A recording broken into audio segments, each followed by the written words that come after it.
Okay, it's a 4:02. Time has value, so we're gonna start. My name is Kathleen Liang. I work with the AAEA Mentorship Committee. This is our unique opportunity to offer an interactive job market meeting. The web meeting itself is recorded. Please mute your audio and please turn off your camera because we want to make sure the speed of communication has no interruption and we can run the meeting effectively.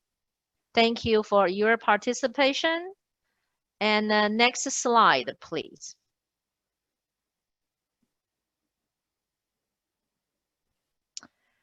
We want to welcome you as the AAEA Mentorship Committee. You can see all the members in the committee. For today, our goal is to invite panelists to discuss a few key points with us regarding the current job marketing situation. We have 12 panelists. Supposedly, if they're all in the room, we welcome all the panelists. Each panelist will have 3 minutes and to respond to the following questions. How are the current job openings at different institutions evolving? What could one anticipate in the hiring opportunities in different institutions in the fall or beyond? What is the productive way for job market entrants to respond to this uncertainty about the job market? When we come back to conclude today's meeting, we want to get your feedback. What can AAEA do to support everybody? Thank you. Next slide, please. Today's agenda is a 2 hours meeting. The first part is a facilitated panel discussion. Madhu will be the facilitator. She will call each panelist's name, and you will see your order in a minute. Please take notes who you are following if you are a panelist. Get ready to speak because we have a very tight time frame in the first hour. Yoko is our sweet timekeeper, but she has a very tough job. She's going to show you that you have 1 minute left, and if you go over time, she's going to make some noise and to politely stop you to leave time for the next presenter. Assam is our wonderful note taker. He's going to take notes, take some key points to share with the AAEA for future services. And me, as the last person, I'm going to monitor the Q&A. Part 2 is a breakout session in the second hour.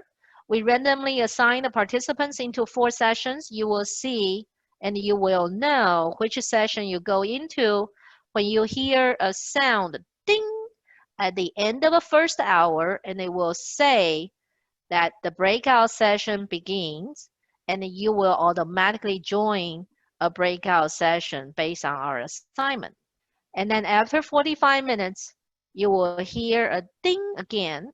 That voice will tell you the breakout session is over, and everybody will come back to convene as one large group, and we will ask each facilitator of the breakout session to share some concluding remark, top 3 options, what people talked about, and what's the learning is. Next slide, please. Please take a picture or a screenshot when you see this is the order of the panel presentation. Dr. Awakus, you were the first one, followed by Barry Barnett and Kelly McGuire, and Josh and Karen Reed and Michelle, and then so on and so forth. So if you want to know when you're speaking, who you're following, please take a picture, take a screenshot.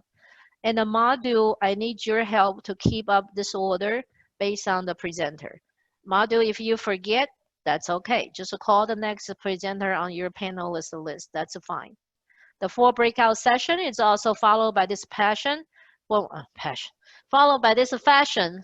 And then you see who is moderating each breakout room in the second hour. I hope this is clear. Next slide, please.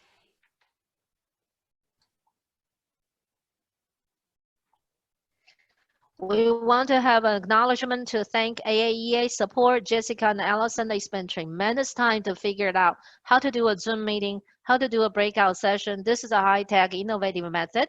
I hope everybody will give them a big thank you at the end. Next slide, please. Now here, without any further ado, Madhu, I'm going to transfer the microphone to you. Please start the panel discussion. Okay, thanks, Kathleen. Hopefully you can all hear me. Good afternoon. Thank you all for participating in this panel discussion today. This was put together at really short notice, but given all of the, the difficult times and the uncertainties we're facing, the mentoring committee felt that this was really, an opportune moment to try to gather key leaders in the profession from across the country. So we've got a real diverse panel and several non-academic presenter, institutions represented as well, in the hope that we can provide some perspective to those people who are going to be on the job market or were planning to be on the job market, give them some advice, and also, let them hear from senior members in the profession and others who are in similar situations so that they can plan better for what they might face in the fall. And so with that, we will just go through the list of speakers that Kathleen has put together, and I'll start with Titus as the first speaker. Okay. Thank you, Madhu. Good afternoon, everyone. Can you all hear me? Yep. Okay, that's very good. So I appreciate the opportunity to talk to you about my thoughts on the job market for the next year, given situations at our various universities. I think that what I'm going to say is probably going to be repeated a few times, so I'll try to be brief. So currently at MSU, we are experiencing what most, if not all other institutions in our field is experiencing right now. There's a lot of uncertainty, so the job market, from our perspective, is going to be very static. So for our department, for example, we are responding to the daily and regular directives from our senior administration. And the last that we heard is that for this coming year, we have a hiring chill, or in some places, hiring freeze. So we will not be hiring a tenure track faculty position at MSU next year, unless the position has already been in process, and we don't have any like that right now. And I assume that that will be the case in many other places. With regards to what I anticipate as what we'll be able to do as an institution, I think that for us, we may have the opportunity to hire one person in a non-tenure track, 100% teaching position, but that's not confirmed yet. So that's the situation at my institution currently. With regards to what those of you who are planning on being in the job market can do to respond to the uncertainty of the job market for next year. I have a couple of thoughts on that. And the first thing I want to say is that this is a time where everyone have to be more flexible. So there is need for more flexibility in terms of the kind of jobs that you'll be willing to pursue. So for some of you who have had some hard restrictions and constraints about what you may apply for or not apply for, this is a time to really take a second look at that. So if you're only interested in academic jobs, maybe for the next year or two, you might want to be open to non-academic jobs too. I know that at USDA Economic Research Service, there are several openings there. So that's a place you might want to look into. And some industries are also hiring too. Then you may also want to think about doing a postdoc in the next year or two to prepare you better when the job market improves. My sense is that we're going to have this situation for about 2 to 3 years. This coming year, for sure, is going to be very brutal in terms of the openings and opportunities. So the first thing is being more flexible. The second point I want to make is that while you're waiting for the job market to recover, there are some things that you can do. And my suggestion to you will be that you take the time to improve your CV and expand your skill set. And as part of that, you want to find ways to produce some tangible outputs. I'll speak to teaching. One of the things that's going to be more relevant and more important for those who will be interested in the academic job market is your teaching portfolio. So if you have not had much opportunity to teach, you want to seek that opportunity in your current institution or in some other places. That is 30 seconds. To do that. If you don't have access to, in the past, to online teaching, I think it will be very useful to you to be able to demonstrate that you can do that. On the research side, I will say this is a time to actually dedicate yourself to translating your research projects and papers into journal articles. And for those of you who already have several papers in process right now, I will say that it's important for you to find ways to improve the quality of the paper so that you can target higher ranked journals. Because when the job market recovers, there will be a surplus of people in the market, and you want to be able to separate yourself from the others. So if you have good publications in process, that will really, really help you. So I'll stop. Thank you, Titus. Thank you, perfect. Okay, thanks, Titus. Let's move to our second panelist, is Barry Barnett from the University of Kentucky. Barry? Okay, thank you, Mata. First of all, let me talk quickly about our institution. So we are faced with a significant budget cut beginning July 1st. So it's highly unlikely that we're going to be hiring tenure track faculty in the fall. We are currently under a hiring pause. It's probably at least 6 months or a year before we'll be looking for tenure track faculty. But I suspect we will be looking for 1 or 2 postdocs fairly soon. So in terms of the job market at our institution, that's what I would have to say about that. Let me move to this question of how you position yourself for the academic job market in what we all hope will be better days ahead at some point. And I want to emphasize about 3 things, and when in the breakout session I can elaborate on these some more, but certainly you're going to need to demonstrate on your CV that you can do high quality research and publish in good journals and things of that nature. But I think increasingly that's a necessary but not sufficient condition for employment in the academic market.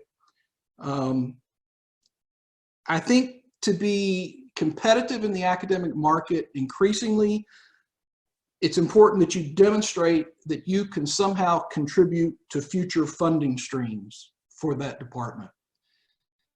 There are 2 primary ways that applicants can do that. One is, as Titus mentioned, on the teaching side. Going forward, I think our departments are going to have 2 primary funding streams. One is teaching, the other is grants. And on the teaching side, I think we're increasingly expecting, again, Titus mentioned this as well, that at the undergraduate level, a lot of the teaching is going to be done online. So to the extent that you can get experience doing online teaching and can bring that experience into the job market, I think that will make you more competitive. Let me talk quickly about the world of grants. Early in my career, we talked about grants are an input, they're not an output to the research process and all that. That's all true, but increasingly there's an expectation that you're going to attract funding into a faculty line, into your department. So I think I'll agree with Titus. I think postdocs are really valuable in terms of getting experience writing and managing grants. But the other thing I would mention is that the grant world is increasingly multidisciplinary. So this is an opportunity to try and get experience working with multidisciplinary projects, working on multidisciplinary grants, and bring that experience with you into the job market. There, And I you've think, got 1 minute. thank you, Yoko. I think both of those things will make you a much more competitive candidate in the job market. The last thing I'll say, and this again relates to something Titus said about considering broadening the space of types of positions you would look at, is I think the place we are undersupplying PhDs for the job market right now is people who are interested in doing extension types of work. So if that's something you would consider, I would encourage you to talk to some of the extension faculty in your department, learn more about what extension faculty do, and I think the job prospects there are going to be less competitive than they would for traditional teaching research positions. And I'll stop there. Perfect. Okay, thanks, Barry. All right, our third speaker is Kelly McGuire, and she's at the Economic Research Service of the USDA. Great, thank you. Can you hear me okay? Yeah. Great. So yes, I'm Kelly McGuire. I am a branch chief in one of the branches within USDA's Economic Research Service. You'll hear it from two of us from ERS today, so we split our remarks out a little bit. For those of you who don't know, ERS is an agency, a federal statistical agency within the Department of Agriculture. We do research on trends and emerging issues in agriculture, food, the environment, and rural America. We currently have a lot of openings and will continue to do so for the foreseeable future. For those of you who may have been paying attention in the news, ERS has opened a new office in Kansas City, and as such, we have a number of positions that are open in Kansas City. These positions are across the entire agency, and most of them are for research economists, but we are also hiring geographers, public affairs specialists. There are some management positions, budget analysts, and more. And we anticipate having these hiring needs for the fall, for the fall and beyond, until the agency is back up to full capacity. Most of these positions are entry level, which is a GS-12 in the federal government system. If those of you are familiar with that system, and it's considered to be an entry level position for someone who has finished their PhD relatively within the past, 3 years. And we also have a few positions for master's level economists that start at the GS-9 level. And then there are a few positions for more senior folks, those who are more experienced and have 3+ years of experience, and those are at the GS-13 to 15 level. And those can go into positions that are quite experienced. So if there are folks who potentially are on the call who are looking to make, say, a mid-career transition, those would be positions that you might be interested in. ERS has 3 research divisions: the Resource and Rural Economics Division, which is where I sit. We have a division that looks at markets and trade issues, as well as Food Economics Division. And these openings I'm speaking of are available in all 3 of those divisions. Folks, just briefly about the positions. I mentioned they're mostly research positions. Things that we do at ERS is we write reports, ERS reports on policy relevant issues, often using models. We have 6 core models that we use in-house, as well as a lot of data from the Census of Agriculture to the Agricultural Resource Management Survey and more. Our researchers are expected to publish journal articles in the peer-reviewed literature, produce data products and topic pages in their area of expertise, provide briefings to senior leaders, other federal agencies, Congress, and more. So it's a really interesting job that has a lot of variety to it in terms of contributing agricultural economics research in the federal sector. And so I encourage you to apply. I know Marka, who's going to be speaking later, is going to be talking a little bit about how to apply, and so I'll leave some of those details for her. I will just say, in terms of being prepared for interviewing, that I would encourage you to be prepared to interview virtually. So ERS currently has job openings and is continuing to conduct interviews. Right now we're doing our typical full-day interviews all remotely. and we use Adobe Connect or Skype or Zoom or some type of platform like that. So I would encourage you to, if you know, you're preparing for the job market, to be prepared to use a platform like that. Like the other speakers, I would say that that continues to be something that will be with us for the foreseeable future. Okay. And let's see. And then just one other point along those lines is that we are also onboarding people remotely. So, you know, we're sort of moving forward in this new world and continuing to fill the positions at ERS. I think it was Titus who mentioned, you know, broadening the scope of what you consider in terms of potential employment. So even if a federal job wasn't perhaps on your radar screen, I would consider thinking about a place like ERS. It's a great place to work. And we are continuing to do our interviewing and our hiring even under these remote circumstances. So I will stop there. Thank you. Thanks, Kelly. Our fourth panelist is Joshua Rosenbloom from Iowa State University.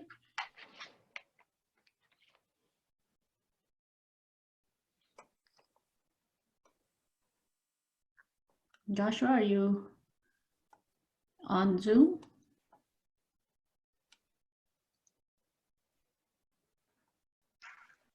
Madhu, I will make a note. Let's move on to the next one.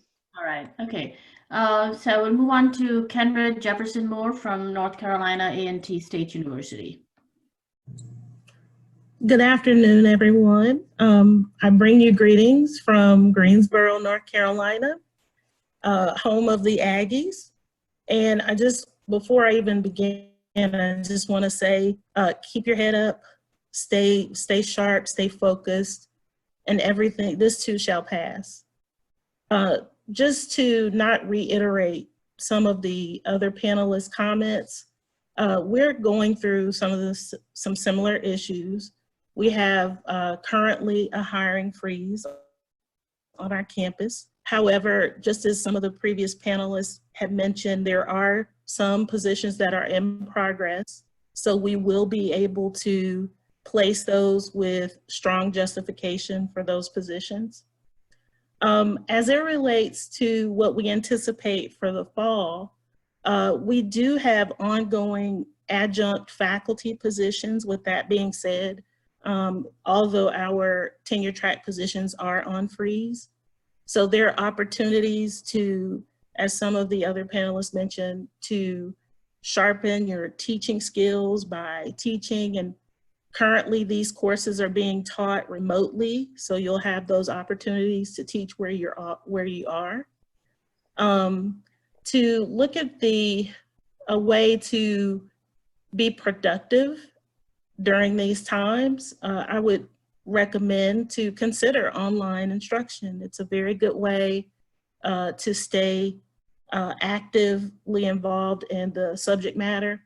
In addition to that, I know that ERS, when I was in graduate school, I interned with ERS, so that's a very good opportunity. But there are other governmental agencies that are available too that look for economists.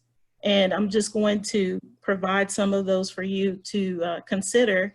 That's GIPSA, which is the Grain Inspection Packers and Stockyards Agency. Then there's APHIS, Animal and Plant Inspection Service. FAS, which stands for Foreign Agricultural Service. AMS, which stands for Agricultural Marketing Service. Those are just to name a few. I know that there's the Economic Bureau and there's other areas for economists. So continue to look, continue to be active, submit as many applications as you can in some of these areas that individuals are recommending. And I saw the link there for usajobs.gov. That's really good. So I will be available in the breakout session if you all should have any questions. Thank you. Thank you, Kenred. Thank you. Okay. Thanks, Kenred. Our next panelist is Michelle Rowe from University of Illinois. Hello. Good afternoon. Can everybody hear me? Yep. Yep. Okay, so then I'll get started. In terms of the university, I don't think that the word freeze is the one that is being used. I think pause for the time being is the one that is being used. So that's for the University of Illinois, and that's across the institution, at least at Urbana-Champaign. As to whether some of the hiring is still continuing, my understanding is that that would depend on need. So if there is a possibility to justify the position, that might well be there, but the justification would have to be a strong one in there. So that is the meaning of the word pause that I have used.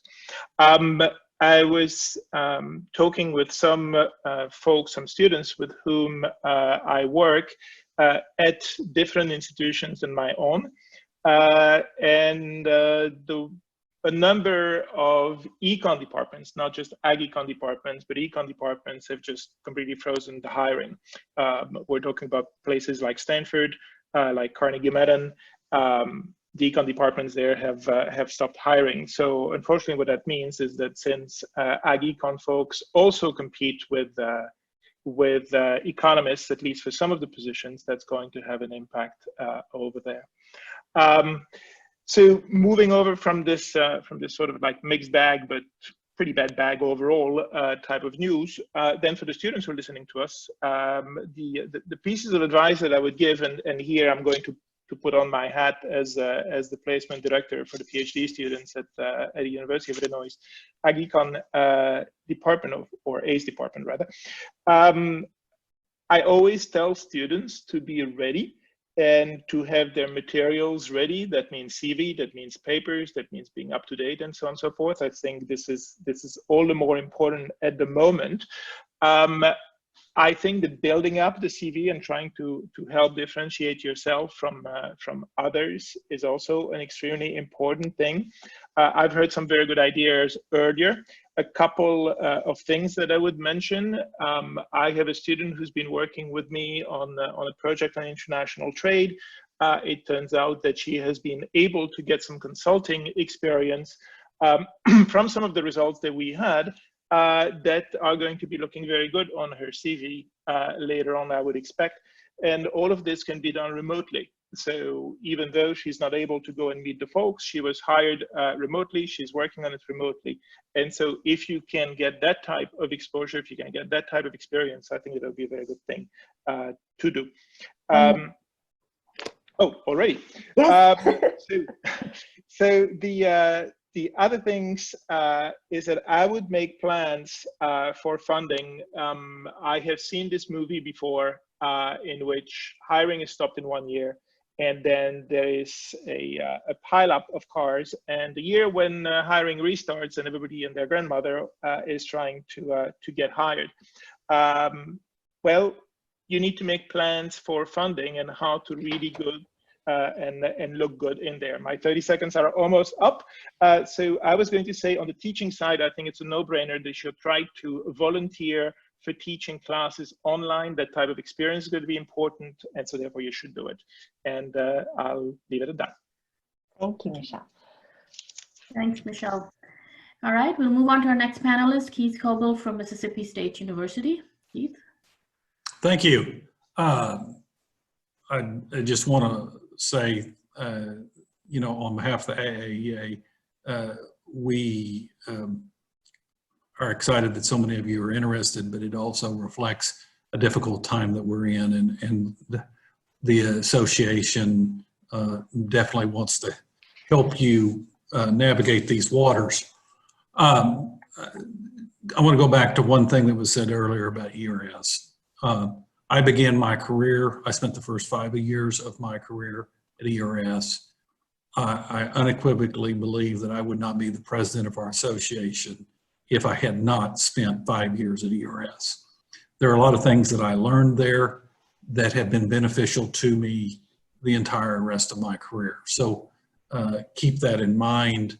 There are And another comment that I will make is that the reference, Kenneth made the reference to the other USDA agencies that hire economists, and I think that's relevant. One of the things that I will mention to you is that last year for my presidential address, I did a survey of department heads and chairs and asked them what % of their recent grads had gone into industry. At that time, 25% of our PhD students had gone to work in industry. I've talked to department leaders around the country. There are some great opportunities out there. I think especially if you have the skills to work on big data, those kind of issues. I know Jill at Washington State, they've got a number of grads that have gone that route, and I recommend it. Postdocs can be great experience. Our department has used them a great deal over the years. To be honest, we have hired a number of our faculty postdoc with us first. We just became so enamored with them as a postdoc that we wanted to hire them into a faculty position. If you, as a researcher, one of the things that I think what we're going to see in the next few months is that there's going to likely be significant funding for research that is COVID-19 related. You might strategically be thinking about, well, I've always viewed myself as going this direction, but I think there's some pretty obvious COVID-19 related research topics. People in our profession are talking about them in the media. There's going to be trade questions. There's going to be policy questions. There's certainly going to be a number of supply chain questions. And I think that you might want to consider from a research agenda, find your way into an area that is related to COVID-19 research, because that is what we're going to spend a lot of time working on in the next few years. I'll echo the comment that when we search for different types of positions on campus, extension positions have historically received the fewest number of applicants. And some other areas, it's really, really difficult. So that's an area that I would consider to make yourself more marketable. And I'll stop there. Thank you, Keith. Thanks, Keith. All right, we'll move on to David Laborde from IFPRI. Good afternoon, everyone. So yes, I'm David Laborde from IFPRI. I'm not sure how much you know about IFPRI, but we are an international organization, so we do international recruitment. The headquarters are in DC, but actually we have people all around the world, and with the current situation, we even do even more remotely connected work. At the same time, we are operating on a 100% fundraising strategy. So it means that we are also competing internationally for grants, not just in the US. And it means that either we adapt and survive or we disappear. So it's a very competitive environment, but very nice. So what it means, the current situation. So on one hand, of course, there is a COVID-19 crisis that have a budgetary impact for us, but also the CGIR is going through a big reform. So all the CG centers that you may have heard about, IFPRI, CIMIT, ILRI, IRI, are under a reform that brings some uncertainty. So this is why I will say overall, we are going not to have a freeze of recruitment, but a limited recruitment. And actually what's going to happen is some profiles basically are going to be looked for, and some other profiles are not going to be looked for, mainly that right now, if you are doing basically RCT on the field with the COVID-19 crisis, all these projects are frozen. People doesn't know when they will be able to start again to collect data. So we have a part of the staff that is facing some technical constraint to be able to work, when all the modelers and the policy people are working full-time and even want to find more people to help them, because we have a lot of policy questions to address. There is, and the previous discussion already, there is a lot of topic related to COVID-19 that need evidence-based analysis. Today, and tomorrow. And so we are going to look more for this profile of people doing policy analysis and what I will say large-scale modeling, either in partial equilibrium, but also in general equilibrium, for instance. So what it means, I mean, for the fall and for your own job market, yes, make sure that you are ready to do an online interview. So you need to practice. You need to also make clearly to know how to capture the focus of people when you do an online interview. It's not just showing your slide and talking. There is a few tricks there. In the meantime, don't, or at least try to write some blogs about your research. What we have seen currently is you need really to bring new information, new research very fast, especially to show it's relevant for COVID-19. And a good way to do it is blogs. So you have blogs in university, you can be guest blog on some research institution like IFPRI. Think about it, because it's also the type of skills that are needed to show how you can mobilize your knowledge and your experience to answer questions. 1 minute. Yes, thank you. This question about also big data and how you innovate in terms of collecting information in real time, it's a skill that right now is in high demand, and the COVID-19, I just increase it. So it's quite important. But more generally, make sure that you can show how your research is relevant, I will say, for this type of COVID-19 situation, but also what is your risk strategy about this type of crisis, you know, how your research project can be disrupted or not when you have this type of crisis, to see that you are thinking about deploying a research agenda that is resilient, you know, try to basically apply to yourself what we can recommend to farmers or government. Last but not least, you need to think about 1 year, 2 years, 3 years. Clearly, we are going to leave this situation with a lot of public debt. And so we will see competition for scarce resources. So make sure that you are developing skills that are marketable and be flexible, and potentially bet on the right horse in terms of institution that can survive in the next few years. Thank you. Thank you, David. Thanks, David. All right, we'll move to Jill Mccloskey at Washington State University. Jill? You're muted, Jill. Good afternoon, everyone. Can you hear me now? Yep. We're also under a current hiring freeze. We hired 2 faculty positions this year, and we got them hired before the hiring freeze. I think we will be hiring for at least 1 faculty position next year, because we can get around it with essential hires, and we'll probably be looking for someone in the economics of infectious diseases with the animal-human interaction. So if any one of you have those kinds of interests, please apply to our job. I would encourage, you know, a lot of people have already said a lot of different things that I won't repeat, but I would encourage looking broadly. And there's a lot of fluidity going between academic and government and places like IFPRI and even Amazon, for example.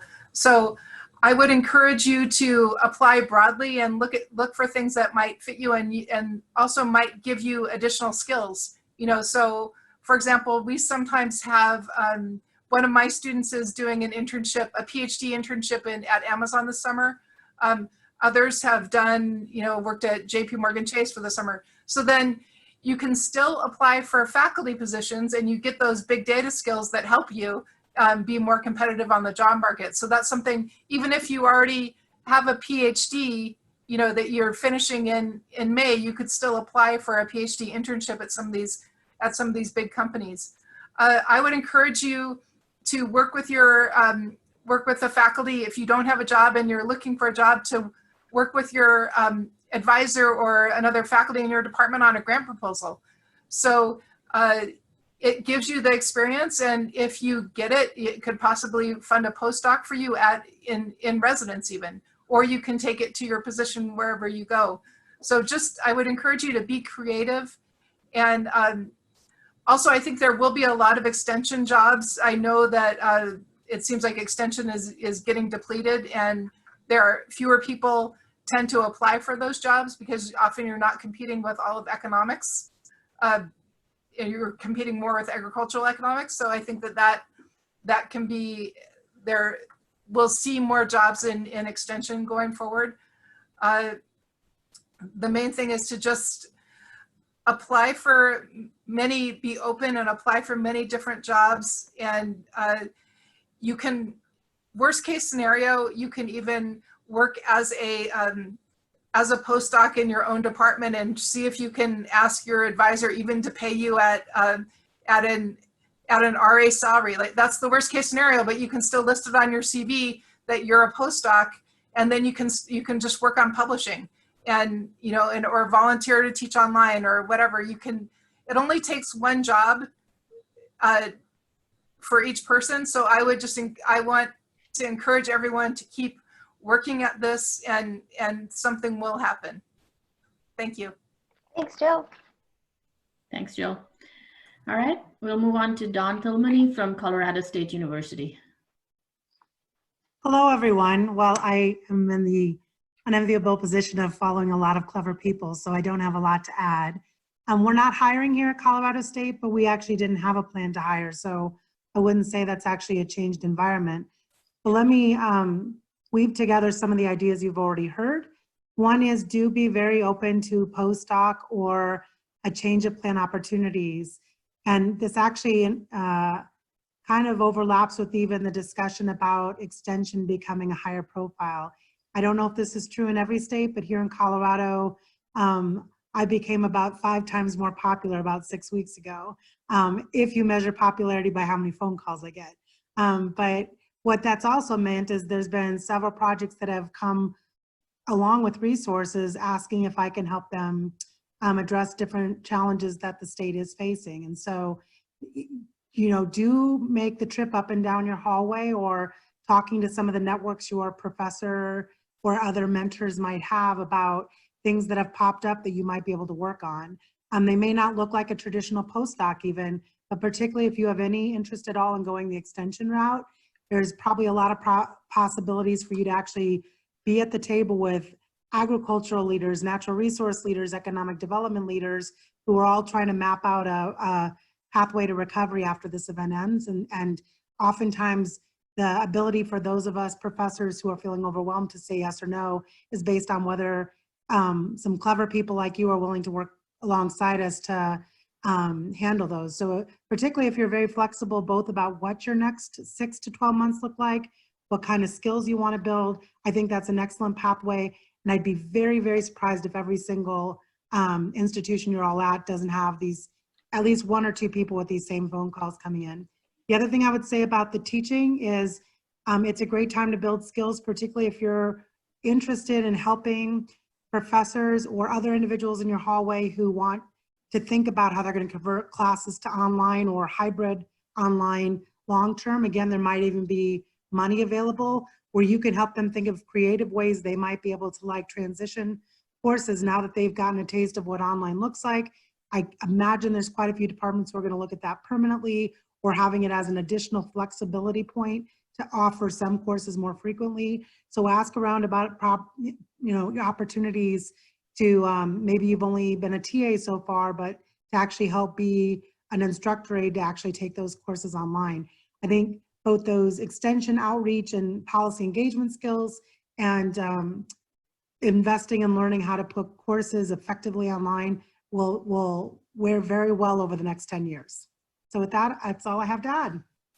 Thank All you. right. Thanks, great ideas. All right, we'll move to Marka Weinberg from USDA ERS. All right, thank you, Madhu, and thanks for organizing this. Welcome to everybody, and thank you to all of my colleagues who have done such a great job of selling the value of ERS already. I don't have to say anything, but I will. So to build on what others have said, and especially Kelly, we are hiring. We're going to be hiring continuously. We actually have 90 economist positions open, 90. So all of these departments that aren't hiring send your people our way. But it does mean that it's going to be a little bit of a buyer's market for us. And so that's exciting for us. From the beginning, get-go, I have to say, because I've seen a number of questions in chat already, that you do have to be a US citizen to work for ERS, or there's a little tiny loophole, which is that if you have a green card and have already submitted your application for citizenship, you're already in process, then we could also consider you. But unfortunately for us, because that does limit our potential pool pretty substantially. We are looking at all levels of experience, and Kelly made that point, but I want to re-emphasize it. Everything from master's students who can help with our quick turnaround analyses, our commodity market work, farm income work, food price work, up to senior executives, and everything in between. So I highly encourage anybody who has more experience to reach out to me about some of our leadership positions. In the meantime, though, I guess I would also split the questions two ways. If you are finishing up now, you're on the job market now, or expect to be in the fall, then I'd really be thinking about targeting us now. If you are thinking that you're not going to finish until May or next summer, I'm sort of jumping into the last question, which is what you can do between now and then. So I would say everything you've heard so far is great advice. Publish, take training. I will also add 1 minute, learn to work on writing. It's something that we tend to take for granted, but in this day and age, being able to communicate broadly to a very wide audience is really a skill. And so that's something that does make a difference in your job market paper, if it's well written. And it's not just the grammar, but it's making the point and asking the question, making it clear what question you're asking before you answer it.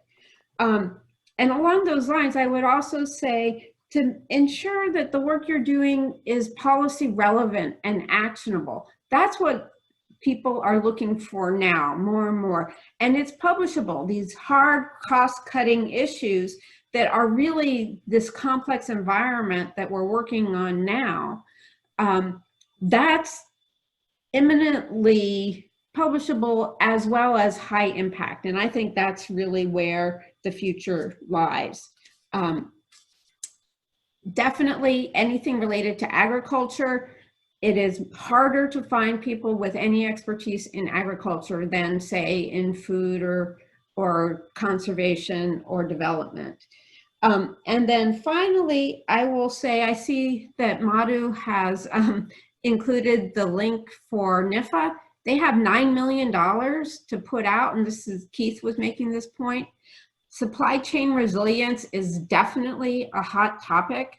It has been for years. Just ask David Silberman. I'm sure he's about to mention it. But that is something where economists really have a big role to play. The other thing that USDA announced quickly was an ag innovation agenda. And that's our next big push. And I really see tremendous opportunities for integrated economic analysis to really help inform that. The USDA objective is to increase agricultural productivity by 40% while reducing the environmental footprint by half.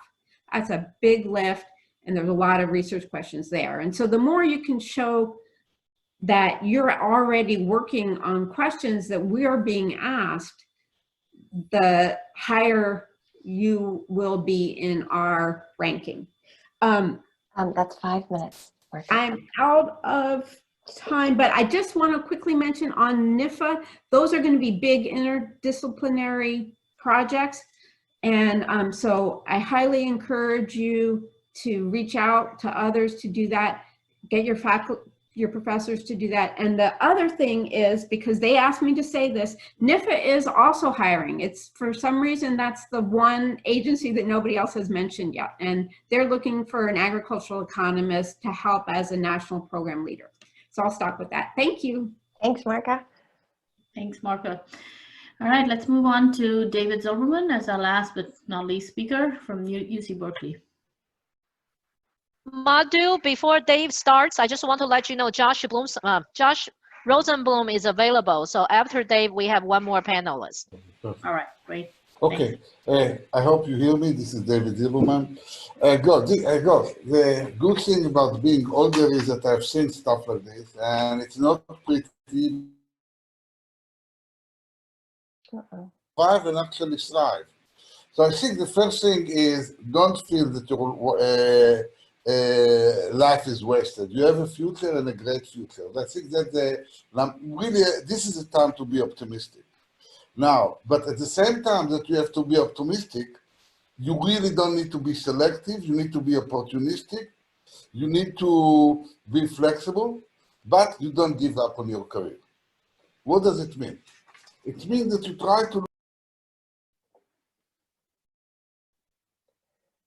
David, we don't hear you. David, you're muted. Okay. Try to be as flexible as possible. If I look at my department, we have a freeze like anyone else. But there will be a lot of little opportunities. We will need people to work on projects. We need an adjunct professor. We need some people to teach. So if you're not in Berkeley and you are in another place, try to see what is available and don't be selective. I think the other thing is with respect to your academic identity. The thing that is important in years like this is that you have some basic skills and they can move from one area to another. Don't try to say, I did my dissertation on estimating of production function of tomatoes, that you cannot study dairy. You basically are an economist, you can do agribusiness, you can do a lot of things. Generally try to adjust yourself to the job rather than try job to adapt yourself to you. And think in a way that is a lot of time different. I think there are a lot of opportunities in industry. And not only in the glory stuff like Google and Amazon and stuff like this, but in agribusiness there are a lot of opportunities. Corporation really needs people that will do economics, and a lot of time you may basically try to look who is the head of marketing or who is the head of the peanut program or who is the head of and offer yourself. I really think that you really learn a lot when you go to industry. Another thing is a lot of times there are opportunities abroad. Some of my students went to Australia or Malaysia or Singapore or other countries and get that job. See, papers are papers. It doesn't matter where you publish them. So if you cannot get a job in the US and there is a job at the university in Singapore when you apply, try together. Don't really think about, God, this is what I want to do. If you're American, go to ERS. ERS is a great organization. They allow you to do a lot of research. They are quite flexible. And I think that in the long run, many of you will be able to move from there to other areas. The other thing that is really important is be multidisciplinary. What do I mean? Agriculture is a very multidisciplinary discipline by its definition compared to econ. But not everyone in the world needs to do experimental control trials and publish in top 5. You can do things that are more theory. You can do things that are more simulation. You can do things that you may not emphasize in your dissertation. You can speak with other fields. If the Department of Water needs someone to teach economics or do economics, do it. So to some extent, if I summarize it, this is a really tough time, but there is hopefully a light at the end of the tunnel. It may be a long tunnel, but you need to survive. Scramble for money, Take jobs that you don't think that you deserve. Don't think that you really have to survive.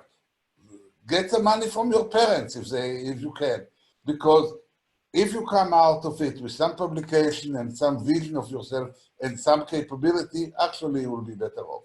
Good luck. Thank you, David. Thanks, David. All right, our last speaker will be Josh Rosenbloom from Iowa State University. Hi, glad to be here. I'm sorry to be following all of these really brilliant speakers. It's challenging to say anything that is terribly original after David and after everybody else. We are like everybody else in the situation where we are almost certainly not hiring anybody next year for a tenure track position at Iowa State University. I think what I would say, just to elaborate on some of the points that have been made, is that if you think about this situation, if you put on your economist hat and look at what is happening to the economy generally and to the demand for PhD economists, what you can see is that this is a very complicated shock that the economy is experiencing, that it is compounded by the effect on state government revenues, which are clearly going to have an impact on the funding stream for many public institutions in the short run. And it's also going to have largely unpredictable, at least in the short run, effects on student enrollment at our institutions that we're seeing. I think there was a story in Inside Higher Education yesterday suggesting that something like 20% of current students say they might not come back in the fall if courses are primarily online. And that's going to be a really big disruptor in the short run for many institutions. In the longer run, there's going to continue to be a demand for higher education, and it's probably going to get bigger. So I think the message here from everybody else has been in the short run, what you need to do is figure out how to get through this. You've acquired skills that are the foundation for a lifetime career, and this is the beginning of that career. Cultivate those skills, find employment that will allow you to continue to develop those skills and to maintain your visibility. And in a few years, there will be a lot of opportunities.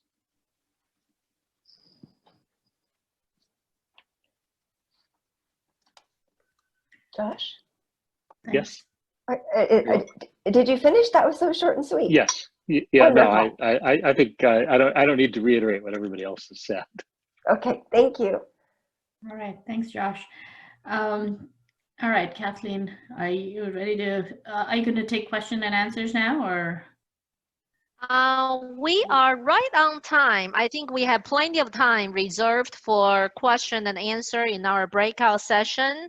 So now everybody had a general sense about the institutional situation, what kind of tasks, what kind of responsibilities that each person can work on to go through this challenging time period while waiting for opportunities and prepare yourself. We're going to move into the breakout rooms where you will have 45 minutes to interact with the panelists. We have one facilitator for each session, and we want you to be a little bit patient while you are waiting to be allowed into the breakout room. You will hear a ding and a voice saying that you are now in the breakout room. And I also would like each facilitator to identify panelists in your session so your participants know who the panelists are that will facilitate everybody's discussion in a more effective way. With that said, Allison, we are ready to move into the breakout session. Please start. So anyway, welcome back to everybody. I see right now we have 53 participants still online. And I'm going to ask each session facilitator to give us a quick overview and then just to summarize some key points you guys had. And each facilitator has 2 minutes to share the summary. And I like to start with Dr. Titus. I think you are the key leader in the first session, even though you guys didn't get an official facilitator. I heard good things about you guys. Titus, would you like to give us an update? 2 minutes update? I will try. So I think we had a really good session. We had several questions about the job market, more specific to each individual. There are some questions about how to be better prepared for the market after you've been out for some time in a non-academic position. And there are some questions too about whether it's better to stay for a 5th or 6th year as an RA or do a postdoc. But I would say that the common thread in the responses to the questions are that it's important to assume that many people will have similar training and background in terms of theory and methods from their PhD program. And one of the things that will really separate people will be their understanding of the institutional framework for the kind of positions that they're applying for, and also understanding how the policy environment works. So that's very important. The other point that was really emphasized is the importance of being prepared to show that you can contribute to the department or to the unit that you will be applying to for jobs, in terms of being able to contribute through teaching or through grantsmanship, that in the future, those will be very critical. And the third point, and this is the last one that I'll make, is about the importance of using this time of uncertainty to improve your skills in various areas. And I think that is kind of a repeat of some of the things that we discussed in the larger group earlier. I'll stop there. Thank you, Titus. What a wonderful summary. The next person I have is Yoko. I believe, Yoko, you are able to be a facilitator in one of the sessions. Would you like to give us a 2 minutes update? Yeah. So our group, of course, we talked about the importance of just surviving and the flexibility that it takes in terms of, thinking about the long game, the 20-year game, and not just the 2-year game. But I'd like to echo what Titus summarized, that about, how this is a wake-up call for how the discipline and how we as individual researchers need to become more relevant. And to become more relevant, you have to think more about systems. And so we talked about what does that look like on a day-to-day level? How do you think about a system? So we talked about making interdisciplinary connections and asking what the supply chain people on campus are doing too, outside of economics or ag econ. Reading outside of our discipline, even if it's, the Economist says it's The Economist, but it's much wider than that, right? Reading the newspaper. And I think we ended with a really important point of, even as graduate students, everyone should be reading requests for proposals, because you find out what the relevant questions are very, very quickly by doing that. And even better, if you can take part in writing those grant proposals, then you get trained very quickly in translating what you do into very policy relevant questions and conveying that using layman's terms. So just to summarize, we talked about survival, flexibility, but then how do you be more relevant? And how do you look at entire systems? Because that's what this COVID-19 pandemic has really taught us. We need to understand systems. That's it. Thank you. Wonderful summary. Thank you so much. The next team, I think Madhu and Assam were actually together in the same room. Sam, would you like to give us an update about your group discussion in 2 minutes? Sure. So I think a lot of things had in common in other group, as we we've had a discussion about survival. So especially the students who are in the last stage of their program, who are in the job market. So they had like candidacy, they were supposed to defend, and then university went online, they are not able to defend. Someone had the opportunity to work as a postdoc, or so how to survive. So it was stated that to focus on improving paper or write-up or engaging with faculty members in grant writing. And there was also issues related to international students, especially the once they graduate, they might have to get a job in order to maintain their status, which is really a difficult situation and very hard to respond. But this is a really hardship for international graduate students. So this is really a hard time in terms of survival, and maybe support by other is important in the community.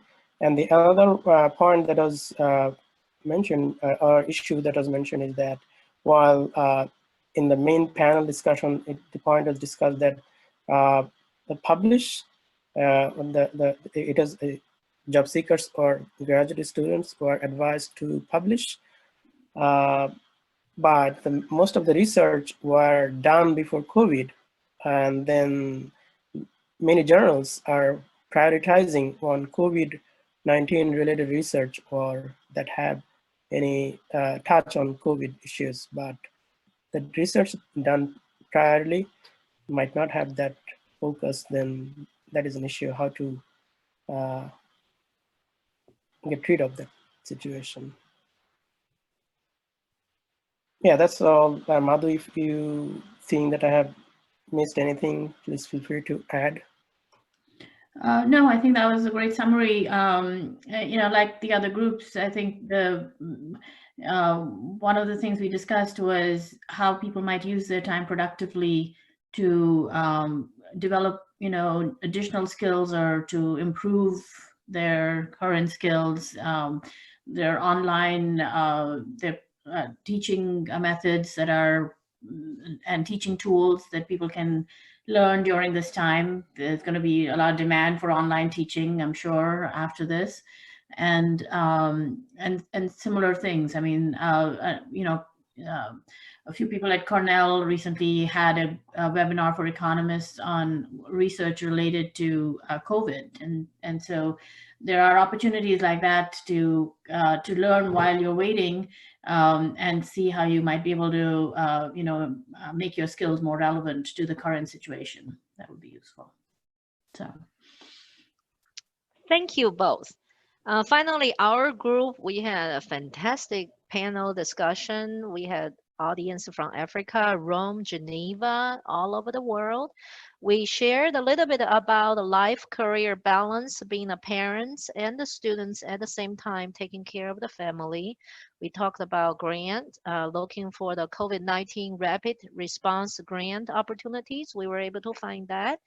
And then we talk about the same thing. Teaching is very important, not necessarily teach a lot of classes, but being strategic about teaching ability, communication skills, and being able to transfer research into teachable materials. And then we particularly talked about international scholars applying for the US positions. What are some strategies focusing on communication and focusing on how they can convey the message clearly with a US position related opportunities. With that said, we have 4 minutes left. Thank you so much. Thank you, all of you. to participate in this wonderful first try, innovative, and nobody had done this before kind of stuff. But I want you to type in your input for AAEA on the chat box right now. If anything, you believe that AAEA can provide better service, more support to you, please type in the chat box about the ideas because it's recorded. We have President-elect on the call. This is a great time to share some input to help AAEA to be a better association to support all of you. With that said, thank you very much. We look forward to working with you and good luck, best wishes, be safe, be healthy. I'm sure we'll see each other very soon in person.